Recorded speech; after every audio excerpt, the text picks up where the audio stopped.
Esse apelo que as casas de aposta têm no Brasil cai num país que está todo quebrado. E, por outro lado, um apelo de um dinheiro fácil que não vai vir. Então fica esse dinheiro fácil como se fosse uma cenoura de burro, né? Você já deve ter visto a imagem ali do burro tentando procurar a cenoura e ele vai correndo atrás da cenoura, e ele nunca alcança a cenoura, porque a cenoura está sempre um pouquinho na frente dele, né? Tá com um negocinho ali e ele vai tentando alcançar a cenoura. Então é meio que isso o que o povo sente em relação a essas apostas. As pessoas estão desesperadas, elas não têm grana, elas não têm emprego, e todo este cenário, essa conjuntura inteira, leva a esse desespero pelas bets. Eu acho que o Estado deveria proibir. O Estado deveria botar a mão firme assim e proibir mesmo. CPI das bets, né? Assim, finalmente, depois de muito tempo da gente assistir como brasileiros aparvalhados, o nosso povo sendo endividado e perdendo seus bens com essas apostas aí, tigrinho, bet, etc, etc, etc. Estamos vendo agora uma CPI. Eu, sinceramente, não sei se isso vai dar em alguma coisa. Tem um imenso ceticismo quanto ao parlamento brasileiro. Agora sim, esse é o momento da gente confiar no nosso país. Grande parlamentar representante, senador Cleitinho. Like na live agora! Deixa o like. Cara, que me orgulha esse brother aí. Ó, o vídeo que o famoso Bahia postou. Vamos dar uma olhadinha aqui. De riqueza, você presta riqueza para a sociedade, você gera emprego, então traga isso para a sociedade, viu? Então aqui, nós políticos aqui, com todo respeito nas vossas excelências, quem é excelência de verdade é ela que paga nosso salário para estar aqui, impostos rigorosamente em dia, nós somos fonte de despesa. Então não estou aqui hoje para apontar o dedo para você, não. Estou aqui para poder sensibilizar, tocar seu coração, para que você comece a fazer propaganda agora, contra esse tipo de jogos e faça mais o seu pré-treino. Inclusive eu vou terminar aqui para faça mais do que o seu pré-treino? Como assim? O que ele falou aí?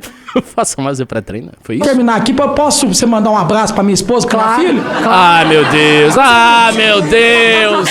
Ô, Cleitinho, eu sabia que eu te conhecia de algum lugar. Eu te conheço, eu já vi vídeo seu já. Não é possível. Aqui, ó, manda um abraço pra Amanda e pra Laisa. Amanda e Mas são essas coisas que vocês me obrigam a ver. Ah, meu Deus. Ah, meu Deus. Muito bom. Muito bom. Muito bom. É isso aí, senador Cleitinho, como um dos... Vocês sabem o que é um senador da República? Eu sempre gosto de pensar nisso, porque eu gosto de filosofia romana. Olha só a comparação que eu vou fazer. Filosofia romana, entre outros autores, foi criado por um cara chamado Cícero, que ele foi senador da República de Roma. Um maior dos oradores latinos, um grande gênio, figura que enfrentou aí o Marco Antônio, acho que era Marco Antônio, o grande adversário de Cícero, acho que era Marco Antônio, o adversário de Cícero. Eu sei que no final ele se suicidou e tal. Eram essas figuras que você tinha no Senado romano. Porque o que é o Senado? O Senado é a Casa Legislativa Suprema.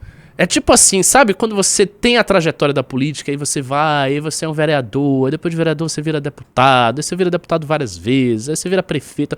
Você termina, esse é o ideal, você termina a sua carreira política como senador. Então, um senador, ele é como se fosse uma instituição da República. Essa é a palavra. Ele é uma instituição da República. Ele é uma figura que está ali no final da trajetória política, no final da carreira política. Isso é um senador. Pelo menos era até a voga desses influenciadores e idiotas e abobalhados que entraram no Senado brasileiro. Então você vê, quer dizer, qual é o interesse do cara interpelar uma mulher que tá ganhando a vida dela com negócio de bet? O interesse dele é tietar. E ele vai lá, tira uma foto pra minha filha e pra minha mãe, vamos. Pra minha mulher, pelo amor de Deus. Pelo amor de Deus, cara, pelo amor de Deus. E o pior, que me angustia, Guilherme, é que igual a ele, são muitos outros, né? São muitos e muitos outros. A bancada do Senado dos bolsonaristas, por exemplo, é toda uma bancada de pessoas limítrofes. Os caras não entendem absolutamente nada do que estão fazendo. Estão lá por um voto popular, infelizmente distorcido. E a gente tem que ver coisas assim, coisas patéticas desse jeito, um espetáculo patético. Eu tenho já há muitos anos falado que a situação no Brasil está dramática de um jeito que é difícil até de equacional que a gente está vendo. Que o tempo inteiro nós somos obrigados a ver essas pessoas se notabilizando no Brasil, adquirindo fama, conseguindo dar o tom aí do dito debate público, das questões que importam no debate público, e agora aparecendo nesta CPI. Agora, eu queria... qual foi a origem exatamente dessa CPI? Então, aparentemente, a origem que deu início, pelo menos a convocação da Virgínia, foi uma matéria da revista Piauí, em que fala que ela simplesmente recebia 50 milhões de uma casa de aposta. 50 milhões. Exato. Mais 30%, se eu não me engano, da perda dos seus clientes, né? Que entravam no seu perda link. dos Exato. clientes. Ou seja, o quanto ela conseguia enganar os clientes, ela recebia Vou colocar a grana matéria no na tela bolso. aqui. Deixa eu ler aí, me informar. Em CPI das bets, Virgínia Fonseca nega lucro sobre perda de apostadores. Tudo tem bet no Brasil hoje. Não, a resposta é muito boa, a réplica é muito boa. Olha, não tem problema que eu tô fazendo, porque tudo tem bet, entendeu? Todo mundo tá apostando, todo mundo tá enganando os outros, só tem trouxa, só tem malandro nesse país, então eu tô fazendo apenas a minha parte, né? Vocês não tem que ficar aqui me incomodando, me aborrecendo, me submetendo a este constrangimento de me levar a uma CPI, porque afinal de contas eu estou fazendo o que todo mundo tá fazendo. Tudo no Brasil hoje tem bet. E o pior, ela tá certa. A influenciadora... Me lembrou a resposta do Oruan pro Arthur.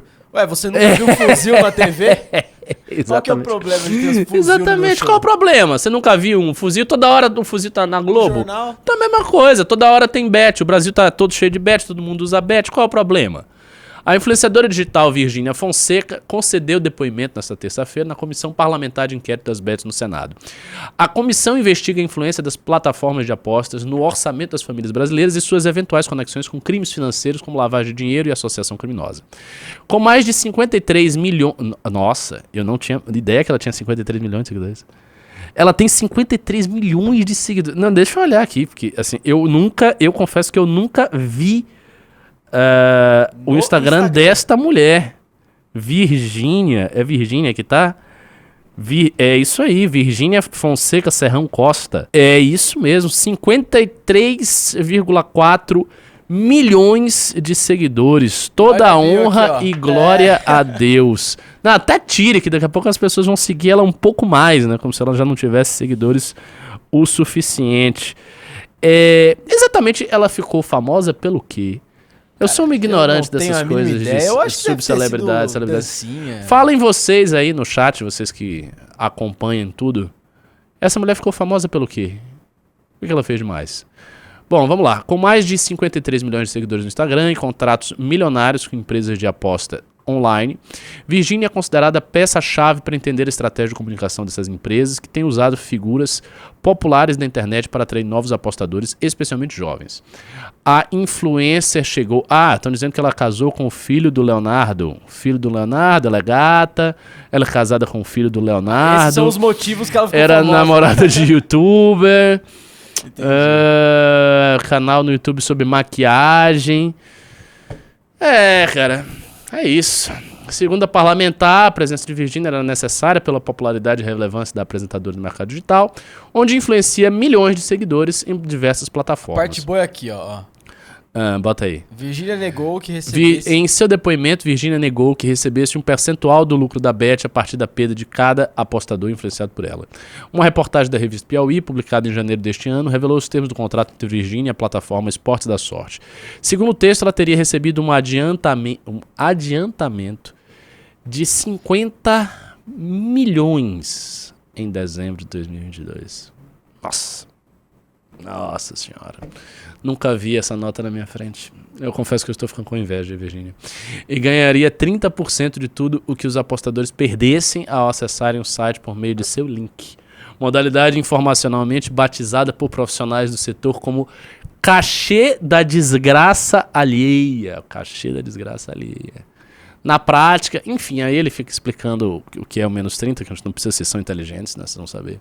A influenciadora disse que quando essa informação foi divulgada, ela apanhou calada. Poxa, coitadinha, é uma vítima do sistema. A mulher ganhou 50 milhões de adiantamento e ainda supostamente 30% em cima da desgraça das pessoas, mas, poxa, ela apanhou calada.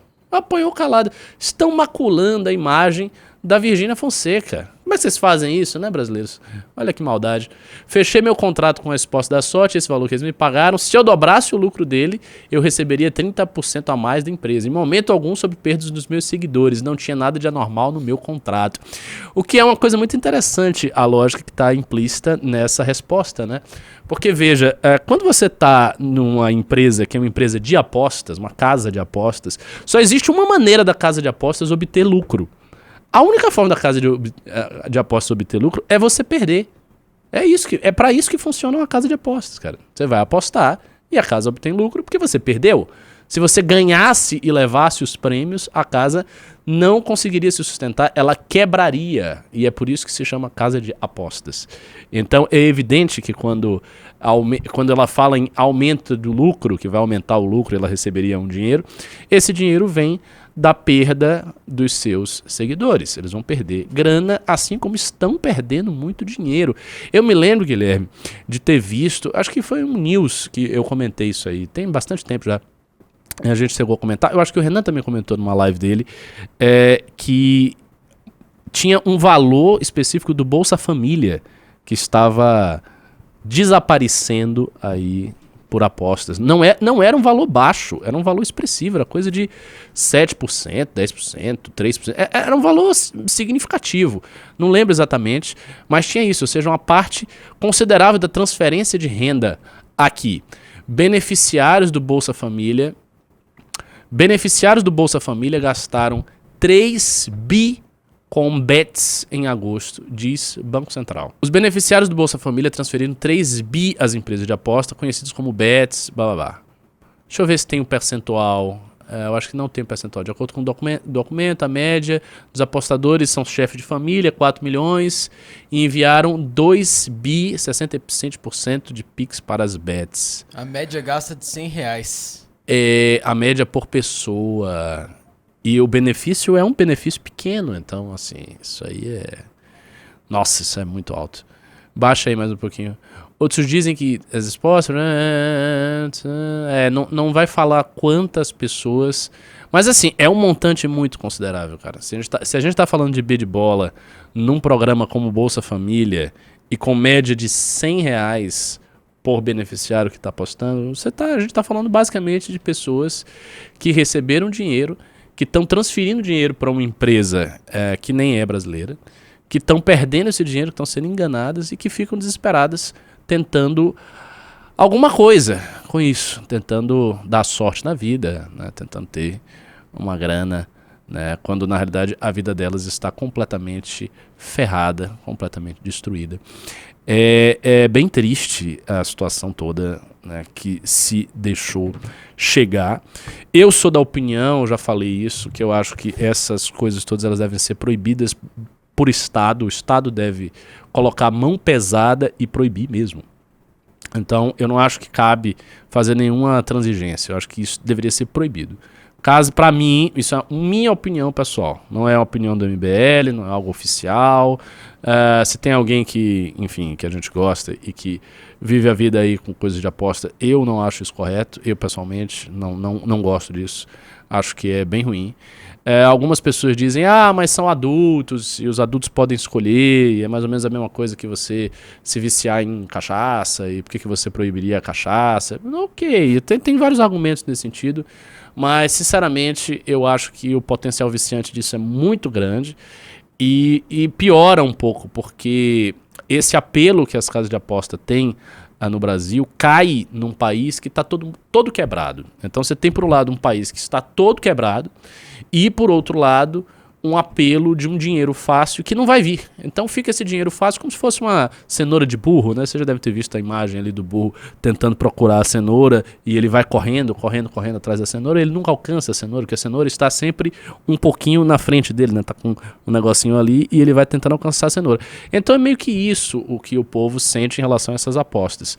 As pessoas estão desesperadas, elas não têm grana, não têm emprego, a atividade econômica do Brasil está parada, a produtividade está baixa. O que é isso aí?